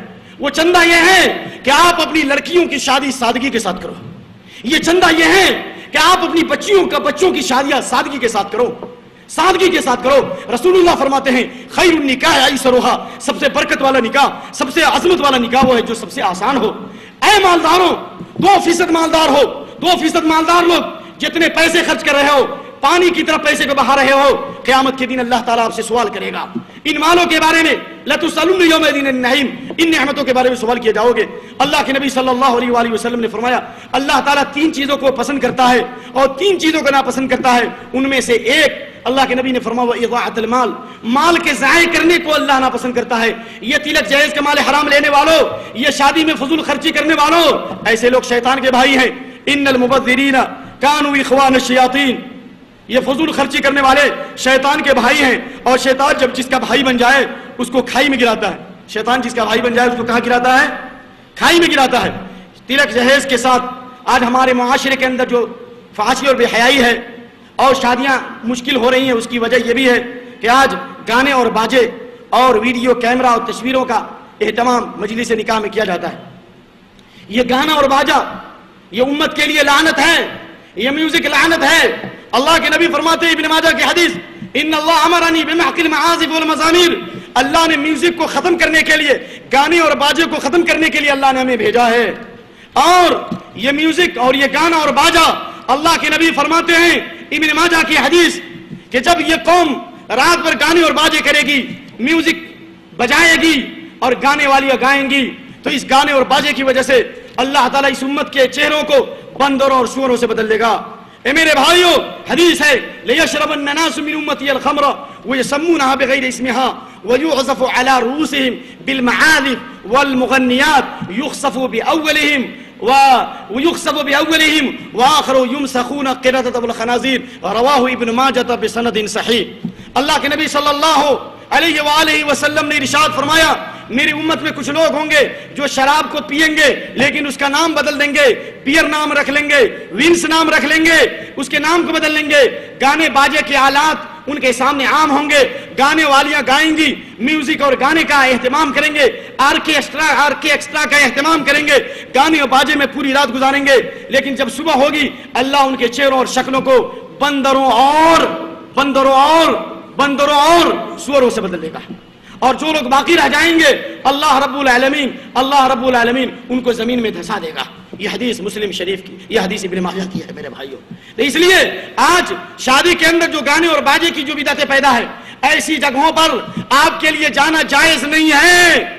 امام بخاری نے نقل کیا کہ عبداللہ بن عمر رضی اللہ تعالیٰ عنہ نے اپنی شادی میں تھوڑا پردہ لٹکا دیا، خوبصورت پردہ لٹکا دیا، تو ابو ایوب انصاری نے ان کی دعوت رد کر دی۔ یہ حدیث بخاری میں، یہ حدیث کہاں کی ہے؟ بخاری۔ پردہ لٹکایا تو عبداللہ بن عمر نے دعوت نہیں کھائی، اور آج تو دین کا پردہ ہی فاش ہو گیا، آج تو برائیوں اور بے حیائیوں کا سیلاب امٹ گیا ہے، آج ہر چیز میں ہم غیروں کی تقلید کر رہے ہیں، اور ایسے دسترخوان پہ جاتے ہو کھانا کھانے کے لیے، شرم نہیں آتی؟ ایسی دعوت نہیں ہے، ایسی دعوت ہے، مانے بیماری، اور ایسا ولیمہ نہیں بلکہ علیمہ ہے۔ ولیمہ مبارک کھانا، اور علیمہ عذاب کے معنی میں، تباہی کے معنی میں، بربادی کے معنی میں۔ اس لیے ان فضول خرچیوں سے بچو، میوزک اور گانے سے بچو۔ یہ ویڈیو کیمرہ اور یہ تصویریں یہ حرام ہیں۔ حضرت عائشہ کی حدیث بخاری مسلم میں، اللہ کے نبی صلی اللہ علیہ وسلم گھر میں داخل ہوئے، لیکن آپ نے دیکھا کہ اس میں پردے میں تصویر ہے، آپ لوٹ گئے، آپ گھر میں داخل نہیں ہوئے۔ یہ حدیث ہے، کہتے ہیں سترت صحبۃ لی قیام فیہ تصاویر، میں نے ایک پردہ لٹکایا تھا اس میں تصویر تھی، تو اللہ کے نبی گھر میں داخل نہیں ہوئے۔ فہتکہ، آپ نے اس تصویر کو پھاڑ دیا اور آپ نے کہا اشد الناس عذابا یوم القیامۃ المصورون، قیامت کے دن سب سے سخت عذاب ہوگا تصویر کھینچنے والے کو۔ یہ تصویر تو کپڑے پر تھی، یہ تصویر کس پر تھی؟ یہ جو ہے اسٹیچو نہیں تھا، کپڑے پر تصویر تھی۔ یہ بخاری کی حدیث ہے۔ اشد الناس عذابا یوم القیامۃ المصورون، قیامت کے دن سب سے سخت عذاب ہوگا تصویر کھینچنے والے کو۔ لیکن پاسپورٹ کے لیے تصویر یہ ہماری مجبوری ہے، حج کے لیے تصویر ہماری مجبوری ہے۔ اور جن علماء نے ویڈیو کو جائز قرار دیا ہے، جیسے پروگرام کی نشر و اشاعت ہو رہی ہے صرف امت کی مصلحت کی خاطر، جس طرح حج کے لیے تصویر آپ کی ضرورت ہے، پاسپورٹ کے لیے تصویر آپ کی ضرورت ہے، تو یہ شرعی مجلسوں کو اور شرعی پروگرام کو، دینی پروگرام میں لوگوں میں عام کرنے کے لیے ویڈیو کیمرے کا استعمال کیا جا رہا ہے۔ شرعی مصلحت کے پیش نظر علماء نے اس کو جائز قرار دیا ہے، لیکن اس کے ساتھ جو شادی فنکشن میں یا فنکشن ہال میں جو اہتمام کیا جاتا ہے گانے اور باجے کا اور تصویروں کا، اللہ کی قسم یہ جائز اور درست نہیں ہے، یہ حرام ہے، اس سے بچا جائے تاکہ ہماری اور آپ کی نجات ہو سکے۔ فضول خرچی اور اسراف کرنے کی وجہ سے تاریخ کے اندر مسلمانوں کی حکومتیں چلی گئی۔ مامون کی شادی جب اس وقت کی خوبصورت عورت سے ہوئی، اور قطر النداء عورت جو اپنے زمانے کی بڑی خوبصورت تھی، اس کی شادی جب خلیفہ معتضد سے ہوئی، اور خدیجون اسماعیل کی اولاد جو بڑے اس وقت کے خلیفہ تھے، انہوں نے اپنی بچیوں کی شادیوں میں بے شمار دولتیں لٹائی اور پورے حکومت کے خزانے کو خرچ کر دیا. جیسے آج بھی ایسے لوگ ہیں جو گھوٹالا کر رہے ہیں. تو نتیجہ کیا ہوا کہ ملک اتنا غریب اور فقیر ہو گیا. تاتاریوں نے حملہ کیا, تاتاریوں نے حملہ کیا, ترکیوں نے حملہ کیا, اسلامی حکومت کا خاتمہ ہو گیا. مسلمانوں کے پاس اتنی چیزیں بھی نہیں تھی کہ اپنے آپ کو بچا سکیں, اپنی عزت کو بچا سکیں, اپنی آبرو کو بچا سکیں. اس فضول خرچی کی وجہ سے دوسری ظالم قوموں کو اللہ نے مسلط کر دیا ہے. اے میرے پیارے بھائیوں, یہ ملک بھی ہمارا عزیز ملک ہے, جس ملک میں ہم نے, اس ملک کی آزادی میں ہم نے خون بھی بہائے ہیں, ہم نے آنسو بھی بہایا ہے. اس ملک کے لیے ہم نے جان کی بازیاں بھی لگائی ہے. اس ملک میں ہم نے قال اللہ قال الرسول کی صدائیں بلند کی ہیں. اس ملک میں مسلمانوں کی 1000 سالہ حکومت بھی ہے. اس ملک میں ہم نے برادران وطن کو امن محبت کا پیغام بھی دیا ہے. اے مسلمانوں, اگر آج غیروں کے طریقے میں چلو گے, آج بھی یہود و نصارہ کی تقلید کرو گے, آج بھی برادران وطن کی تقلید میں آج قارون بن جاؤ گے, فرعون بن جاؤ گے اور اتنی فضول خرچی کرو گے, یہ جتنی لڑکیوں کی شادیاں نہیں ہوں گی, اتنی بچیوں کی شادیاں نہیں ہوں گی, اتنی بہنوں کی شادیاں نہیں ہوں گی, اللہ تمہیں نہیں چھوڑ سکتا ہے. اللہ تمہیں نہیں چھوڑے گا. اللہ تعالیٰ تم کو عذاب دے گا, تمہاری بیوی کو نافرمان بنائے گا, تمہارے بچوں کو اللہ تعالیٰ تمہارے اوپر ظالم بنا کے مسلط کر دے گا. ذلت کی موت مرو گے. اس لیے آواز اٹھاؤ, لسٹ بناؤ ایسے نوجوانوں کی جو سنت کے مطابق سادگی کے ساتھ شادی کریں گے, جو مجلس نکاح کے اندر لڑکی والوں کی طرف سے کھلانے کی جو بدعت ہے اس کو ختم کریں گے, خود کھلائیں گے.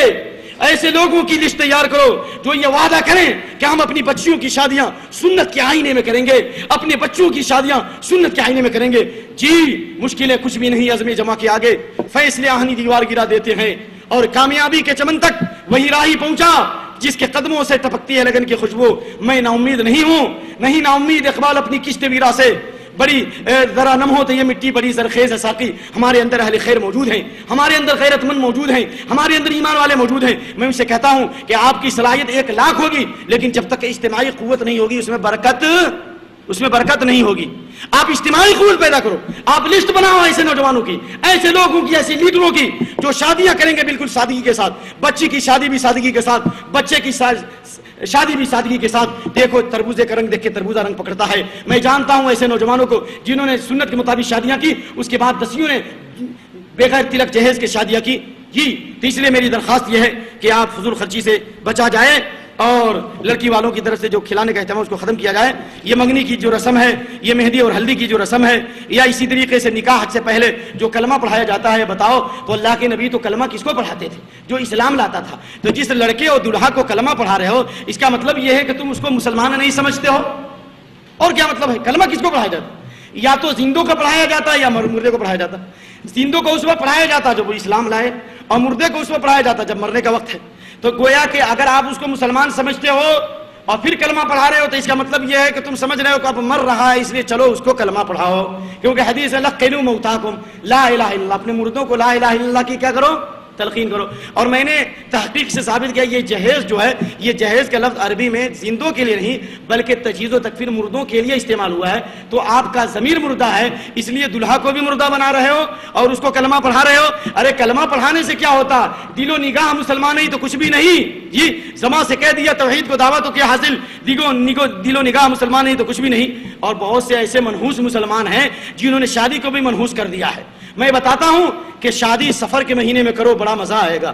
محرم کے مہینے میں شادی کرو, بڑا مزہ آئے گا. لوگوں نے اس مہینے کو منحوس مہینہ کہا ہے. سبحان اللہ, یہ محرم کا مہینہ جس کے اندر خیبر فتح ہوا ہے, یہ محرم کا مہینہ جس کے اندر مدائن فتح ہوا ہے, یہ محرم کا مہینہ جس کے اندر قادسیہ فتح ہوا ہے, یہ محرم کا مہینہ جس سے نبی کے اور صحابہ کی ہجرت کی تاریخ ہے. جب تک نبی اور صحابہ نے محرم کے مہینے میں ہجرت نہیں کیا تھا, اسلام پوری دنیا میں نہیں پھیلا. اس محرم کے مہینے میں شادی نہیں کرتے. کیسے نادان ہیں آپ, کیسے بے وقوف ہیں آپ. یہ بدشگونی لینا, یہ بدفالی لینا, یہ فال کے تیر نکالنا, اللہ کے نبی فرماتے شرک ہے. اس لیے محرم کے مہینے میں شادی کرو, سفر کے مہینے میں شادی کرو. نبی فرماتے ہیں لا عدوا ولا طیر ولا حام ولا سفر, بیماری نہیں پٹتی ہے اور کسی کی قسمت بنتی نہیں چڑیا کے اڑنے سے. اور اسی طرح سفر مہینے کو منحوس مت سمجھو, شادی کرو. بخاری کی حدیث ہے, حضرت عائشہ فرماتی ہیں کہ اللہ کان نبی صلی اللہ علیہ وسلم تزوجنی فی شوال, نبی سے میری شادی شوال میں ہوئی, وہ بنا بھی شوال, اور مجھ سے صحبت بھی آپ نے کب کیا؟ شوال میں کی. حالانکہ شوال مہینے کو جاہلیت میں لوگ نحوست کا مہینہ سمجھتے تھے, منحوس مہینہ سمجھتے تھے. فَأَيُّ نِسَاءٍ أَحْظَ عِنْدَهُ, مجھ سے زیادہ خوش نصیب عورت کون ہے؟ مجھ سے زیادہ خوش نصیب عورت کون ہے؟ کوئی نہیں ہے. اللہ کے نبی صلی اللہ علیہ وسلم نے حضرت عائشہ کی تعریف فرمائی اور اللہ تعالیٰ نے حضرت عائشہ کی شان میں 10 سے زیادہ آیتیں نازل کی. جی شوال میں شادی ہوئی تھی، جبکہ شوال کا مہینہ بڑا برا مہینہ سمجھا جاتا، لوگ اس کو منحوس سمجھتے تھے. آج مسلمان محرم کے مہینے میں شادی نہیں کرتے، سفر کے مہینے میں شادی نہیں کرتے، اس لیے محرم اور سفر کے مہینے میں شادی کرو، یہی افضل ہے. دلیل حضرت عائشہ فرماتی ہیں، یہ حدیث بخاری کی، وَكَانَتْ عَائِشَةُ تستحب ان تدخل نساؤها فی شوال یا ان تزوج نساؤها فی شوال. حضرت عائشہ اس بات کو پسند کرتی تھی کہ عورتوں کی شادیاں شوال میں ہو تاکہ معاشرے کی رسم ٹوٹے، رسم کو توڑو. لہذا یہ وعدہ کرو اگر اس سال شادی نہیں کر رہے ہو تو آئندہ سال محرم کے مہینے میں شادی کرو، سفر کے مہینے میں شادی کرو تاکہ یہ بری رسم ٹوٹ جائے. اور اسی طریقے سے میرے بھائیوں، ہماری نکاح کی رسموں میں سے ایک بدعت یہ ہے کہ دوسری شادی کرنے کے لیے بیوی سے اجازت لینا ضروری ہے. ارے نماز پڑھنے کے لیے بیوی سے اجازت لینا ضروری ہے، جب نماز پڑھنے کے لیے بیوی سے اجازت لینا ضروری نہیں ہے. جس اللہ نے اقیم الصلاۃ وآتوا الزکاۃ کہا، نماز قائم کرو زکات دو، اسی اللہ نے تم کو اختیار دیا ہے فانکحوا ما طاب لکم، جو عورتیں تم کو پسند ہو شادی کرو، 2 3 3 4 4. اللہ کہہ رہا تم اپنی مرضی سے شادی کرو 2 3 3 4 4. تو عورت کی مرضی کو کہاں سے لاؤ گے؟ عورت جب اپنی شادی نہیں کر سکتی، عورت جب دوسرے کی شادی نہیں کرا سکتی، تو دوسری شادی کرنے کے لیے اپنی بیوی سے پوچھنا ضروری ہے. یہ کہاں کا فلسفہ ہے؟ میں یہ کہتا ہوں سماج اور معاشرے میں جو فحاشی و بے حیائی پھیل رہی ہے اور لڑکیوں کی شادیاں نہیں ہو رہی ہے، جو صاحب حیثیت لوگ ہیں وہ وعدہ کریں کہ قوم کی فاطماؤں سے ہم بھی دوسری شادی کریں گے، قوم کی فاطماؤں کی ہم شادیاں کریں گے.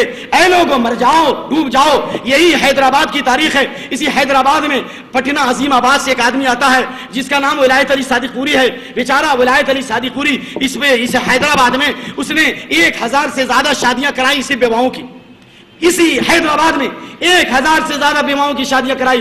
عقد ثانی کی سنت کو، دوسری شادی کی سنت کو زندہ کیا. لوگوں آج پہلی شادی مشکل ہو رہی ہے. آج کتنی لڑکیاں آج ظلم و بربریت کی شکار ہیں. اس لیے اس تلک جہیز کے رسم کو ختم کرنے کے لیے ضروری ہے کہ دوسری شادی کی بدعت کو بھی، دوسری شادی کی سنت کو زندہ کرو. اور یہ بدعت پیدا ہے کہ عورت سے پوچھا جائے یا دوسری شادی کرنا جو حرام ہے اس کو ختم کرو. دیکھو جس طرح غیر مسلم ہولی کھیلتے ہیں، آج ہمارے ہاں بھی چوتھی کھیلی جا رہی ہے. یہ چمانگی ہو رہی ہے. یہ چمانگی کیا ہے؟ اس کی کوئی عربی ہے؟ یہ چمانگی کیا ہے؟ چمانگی جہنم کی آگ تمہیں چوم لے گی.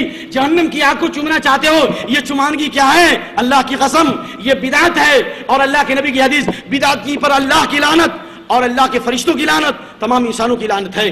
بخاری کی حدیث، من حدث فیہا حدثا او هو محدثا فعلیہ لعنت اللہ والملائکۃ والناس اجمعین. جس نے مدینے کے اندر کوئی بدعت کا کام کیا یا کسی بدعتی کو پناہ دی، اس پر اللہ کی لعنت اور اس پر تمام فرشتوں کی لعنت، تمام انسانوں کی لعنت ہے. اس کی کوئی فرض اور نفل عبادت قبول نہیں ہوگی. مدینے میں بدعت ایجاد کرنے کا یہ عذاب ہے تو مدینے سے جو دین پھیلا، مدینے سے جو اسلام پھیلا، اس دین کو بدلو گے، اس شریعت کو بدلو گے، اس قانون کو بدلو گے، غیروں کی تقلید داخل کرو گے، چمانگی کو داخل کرو گے اور گانے بازوں کو داخل کرو گے، چوتھی کو داخل کرو گے، تو یہ بتاؤ اللہ کی لعنت نہیں ہوگی؟ لعنت نہیں ہوگی. اللہ کی قسم یہ صریح بدعت ہے. خواتین اسلام سے درخواست کرتا ہوں کہ آپ فنکشن ہال میں اگر جاتی ہو تو بن ٹھن کر مت جاؤ، آپ خوبصورتی کے ساتھ مت جاؤ، سادے کپڑے میں جاؤ. نبی فرماتے ہیں ترمذی وغیرہ کی حدیث، ایما امرأۃ استعطرت علی القوم لیجدوا ریحها فہی زانیہ. جو عورت خوشبو لگا کر نکلتی ہے، اسنو پاؤڈر لگا کر نکلتی ہے، بیوٹی پارلر کے ساتھ نکلتی ہے، خوبصورتی کے ساتھ نکلتی ہے، ایسی عورت زانیہ ہے. ایسی عورت زانیہ ہے. فنکشن ہال میں آنے والی عورتوں، خوشبو لگانے والی عورتوں اگر بن ٹھن کر نکلتی ہو، یہ روایت بالکل صحیح ہے نسائی کی. اللہ کے نبی فرماتے ہیں اللہ اس عورت کی نماز کو اس وقت قبول نہیں کرتا، لم يقبل منها صلاة حتى تغتسل اغتسالها من الجنابہ.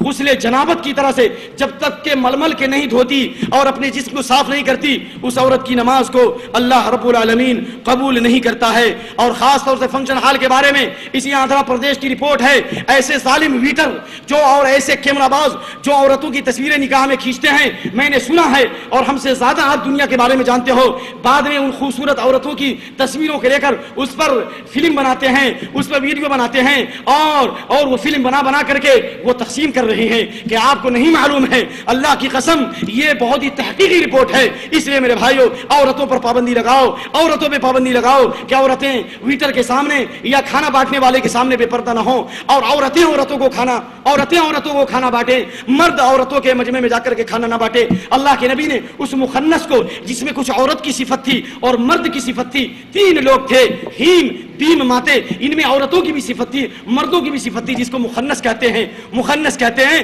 اور آج کل ٹرینوں میں ایسے کچھ لوگ گھومتے رہتے ہیں، آپ کو معلوم ہے، عورت کا لباس پہن کے، حالانکہ آدھے مرد ہوتے ہیں، آدھی عورت ہوتی ہے، ٹھیک ہے۔ تو اللہ کے نبی صلی اللہ علیہ وسلم نے ان لوگوں کو گھروں سے نکال دیا اور مدینے سے جلا وطن کر دیا، آپ کو معلوم ہے، صرف عورتوں میں گھسنے کی وجہ سے۔ یہ ویٹر کم وقت اور یہ کھانا کھلانے والا آدمی عورتوں میں گھستا ہے اور اس کے اوپر آپ کی غیرت نہیں جاتی، کہاں کے لوگ ہو؟ اس لیے میرے بھائیوں، بغیرت مت ہو۔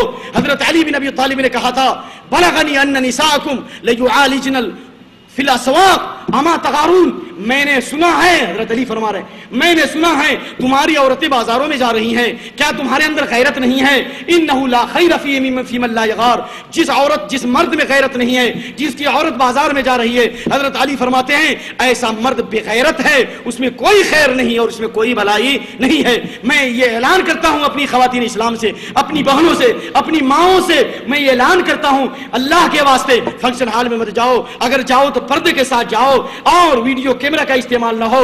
عورتیں عورتوں کو کھانا کھلائیں، مرد عورتوں کو کھانا نہیں کھلائیں۔ اللہ رب العالمین سے دعا ہے کہ اللہ تعالی ہم کو اور آپ کو کتاب و سنت کے نور پر، کتاب و سنت کے نور سے ہمارے قلب و ذہن کو منور فرمائے، سماج اور معاشرے میں اللہ تعالی انقلاب برپا کرے، اور اللہ اس شہر کے لوگوں کو اس بات کی توفیق دے کہ جن بچیوں کی شادیاں نہیں ہو رہی ان کی شادیوں کو آسان بنائے۔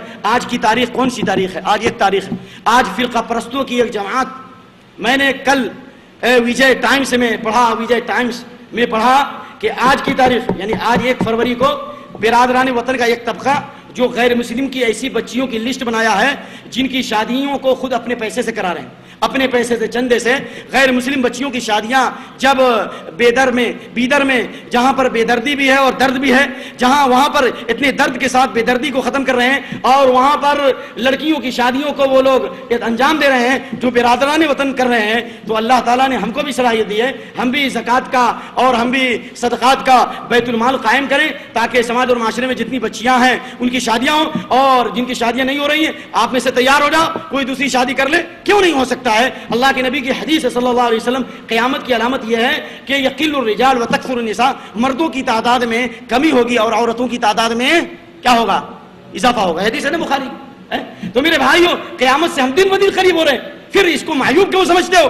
ایک عورت زنا کرے تو ایک مرد زنا کرے تو کوئی بات نہیں، ایک عورت زنا کرے تو کوئی بات نہیں، لیکن جیسے ہی دوسری شادی کر لو وہ سماج اور معاشرے کا بدترین انسان بن جاتا ہے۔ العیاذ باللہ، العیاذ باللہ۔ اس لیے آؤ ہم سب عزم کریں انشاءاللہ، اور یہ نوجوانوں وعدہ کرو انشاءاللہ کہ آپ اپنی شادیاں سنت کے مطابق کرو گے، سادگی کے ساتھ شادی کرو گے، مجلس نکاح میں لڑکی والوں کی طرف سے کھلانے کی جو ریت چل رہی ہے اس کی ریت کو روایت سے بدلو گے، نبی کی روایت سے بدلو گے، انشاءاللہ خود کھلاؤ گے، لڑکی والوں کا کھانا نہیں کھاؤ گے انشاءاللہ۔ یہ وعدہ کرو اللہ کی قسم، میں اس وقت اسٹیج سے ہٹنا نہیں چاہتا، یہ وعدہ کرو کہ انشاءاللہ ہم سب سادگی کے ساتھ شادی کریں گے اور ہم مہر پہلے ادا کریں گے اور ہم لڑکی والوں سے کچھ جہیز اور کٹنم کا مطالبہ نہیں کریں گے۔ کیا آپ لوگ اللہ سے یہ وعدہ کرتے ہو؟ کیا آپ لوگوں میں غیرت ہے؟ کیا آپ چاہتے ہو کہ اللہ کے نبی صلی اللہ علیہ وسلم کی شفاعت ملے؟ کیا چاہتے ہو کہ اللہ کے نبی صلی اللہ علیہ وسلم کی دعا ملے؟ کیا چاہتے ہو کہ جنت ملے؟ نبی نے دعا کی ہے، کیا نبی کی دعا نہیں لوگے؟ اللہ کے نبی فرماتے ہیں الدین بدا غریبا وسيعود غریبا كما بدا فطوبى للغرباء قيل ما الغرباء قال الذين يصلحون ما افسد الناس۔ دین کی ابتدا اجنبیت کی حالت میں ہوئی، دین کی ابتدا جب ہوئی تو دین کافروں کے درمیان اجنبی تھا، آنے والا وقت آئے گا کہ اسلام مسلمانوں کے درمیان اجنبی بن جائے گا، اسلام کی ہر سنت کو لوگ بدعت سمجھیں گے، اچھی چیز کو غلط سمجھیں گے، غلط چیز کو اچھی سمجھیں گے۔ ایسی جگہ، ایسے وقت میں جو لوگ سماج اور معاشرے سے برائی کو دور کریں گے اللہ کے نبی نے ان کے لیے جنت کی بشارت دی ہے۔ فطوبى للغرباء الذين يصلحون ما افسد الناس، جو فساد اور بگاڑ کو دور کریں گے، جو صحیح سنتوں کو زندہ کریں گے، اللہ کے نبی نے ان کے لیے کہا خوشخبری ہے، جنت کی بشارت۔ تو کیا آپ نبی کی بشارت لینا چاہتے ہو، جنت کی بشارت لینا چاہتے ہو؟ تو یہ کہو کہ انشاءاللہ ہم بالکل سادگی کے ساتھ شادی کریں گے، ہم تلک جہیز کا مطالبہ نہیں کریں گے، اگر کوئی آدمی دے گا بھی تو ہم نہیں لیں گے۔ میں اس لیے آپ سے درخواست کرتا ہوں، ایسے غیرت مند بھائی جن کی شادیاں نہیں ہوئی ہیں وہ ہاتھ اٹھائیں کہ انشاءاللہ ہم بالکل سادگی کے ساتھ شادی کریں گے، اور جن کے پاس بچے ہیں یہ ہاتھ اٹھائیں کہ انشاءاللہ ہم اپنے بچوں کی شادیاں بالکل سادگی کے ساتھ انجام دیں گے، تاکہ نبی کی دعا ملے، تاکہ نبی کی شفاعت ملے، اور دوسروں کے لیے ہم آئیڈیل اور نمونہ بن سکے۔ میں ایسے نوجوانوں سے درخواست کرتا ہوں جن کی شادیاں نہیں ہوئی ہیں وہ ہاتھ اٹھاؤ، اللہ تعالیٰ آپ کے چہروں کو بلند کرے، اللہ تعالیٰ آپ کو دنیا اور آخرت میں کامیاب و بامراد رکھے، اللہ آپ کو وہ دولت دے جو دولت اللہ نے زبیر بن عوام کو دیا جب سنت کے مطابق شادی کی، 50 کروڑ 2 لاکھ درہم، یہ حدیث بخاری کی۔ تو انشاءاللہ جن لوگوں نے ہاتھ اٹھایا اللہ تعالیٰ ان کو جزائے خیر دے، لیکن میں چاہتا ہوں ایسے لوگ بھی ہاتھ اٹھائیں جن کے پاس بچے ہیں اور یہ ارادہ رکھیں کہ انشاءاللہ ہم اپنے بچوں کی شادیوں میں تلک جہیز نہیں لیں گے، ہم رسم و رواج نہیں کریں گے، میوزک کا اہتمام نہیں کریں گے، اور جہاں پر یہ اہتمام ہوگا ہم ایسی شادیوں میں نہیں جائیں گے۔ میں چاہتا ہوں کہ ایسے لوگ ہاتھ اٹھاؤ، ایسے لوگ ہاتھ اٹھاؤ، تاکہ قیامت کے دن یہ ہاتھ آپ کے بلند ہوں اور فرشتے گواہی دیں، یہ زمین بھی گواہی دے گی، یہ بینچ بھی گواہی دے گا، یہ مائک بھی گواہی دے گی، یہ حصہ یہ دیوار بھی گواہی دے گی، تمام چیزیں گواہی دیں گی۔ اللہ کے اسماء الحسنی اور صفات علی کے واسطے سے دعا ہے کہ اللہ رب العالمین اپنے فضل و کرم سے ہمارے دلوں کی دنیا بدل دے، ہمارے ملک کے ماحول کو اللہ بدل دے، مسلم ماں اور بہنوں کی عزت و آبرو کی حفاظت فرمائے، اور قوم کی جن بہنوں کی شادیاں نہیں ہو رہی ہیں اللہ ان کی شادیوں کو آسان فرمائے، اور جن بہنوں کو ان کا حصہ نہیں مل رہا ہے اللہ ہمیں حصہ دینے کی توفیق نصیب فرمائے، حصہ لینے سے پہلے حصہ دینے کی توفیق نصیب فرمائے، اور جو لوگ شادی کرنا چاہتے ہیں اللہ ان کے والدین کو کتاب و سنت کے اوپر مطمئن کر دے۔ ہمارے ایسے بھی نوجوان ہیں جن کے والدین پریشان کر رہے ہیں کہ جب تک کہ کلمہ نہیں پڑھایا جائے گا، جب تک فاتحہ نہیں ہوگا ہم ایسی جگہ پر تمہاری شادی نہیں کریں گے جہاں پہ فاتحہ نہ ہو اور جہاں پر کلمہ نہ ہو۔ تو میرے بھائیوں ایسے والدین بھی ہیں، اللہ تعالیٰ ان کو ہدایت نصیب فرمائے، اور میں ایسے بھائیوں کو یہ خوشخبری دیتا ہوں اللہ کے نبی فرماتے ہیں جو سنت کے مطابق شادی کرنا چاہتا ہے، جو گناہوں سے بچنے کے لیے شادی کرنا چاہتا ہے، اللہ کا وعدہ ہے کہ ہم اس کی ضرور مدد کریں گے۔ اگر اللہ آپ کی مدد نہیں کرے گا تو کس کی مدد کرے گا؟ اللہ تعالیٰ ہم کو اور آپ کو صراط مستقیم پر قائم رکھے، اور جنہوں نے یہ پروگرام کیا ہے، جنہوں نے یہ مجلسیں منعقد کی ہیں، اللہ تعالیٰ دنیا اور آخرت میں ان کا بہترین صلہ اور بدلہ دے۔ چونکہ ابھی ایک موضوع اور تھا سورہ حجرات کا پیغام امت کے نام، لیکن چونکہ وقت کی کمی کے باعث میں اپنے موضوع کو 2 قسطوں میں بہت کوشش کے باوجود اور بڑی فاسٹ آواز میں کوشش کیا اپنی نہلیت کے باوجود مکمل کرنے کی، لہٰذا اگر ہم سے مزید بیان سننا ہے تو 10 منٹ کا وقفہ رکھیں۔ سورہ حجرات کا بیان مختصر طور پر آدھے گھنٹے میں ہوگا، اختصار کے ساتھ بیان کر کے ختم کر دیا جائے گا۔ اللہ تعالیٰ ہم کو اور آپ کو دین پر مکمل قائم رکھے۔ وصلی اللہ تعالیٰ علی خیر خلق محمد وعلی آلہ وصحبہ اجمعین، والسلام علیکم ورحمۃ اللہ وبرکاتہ۔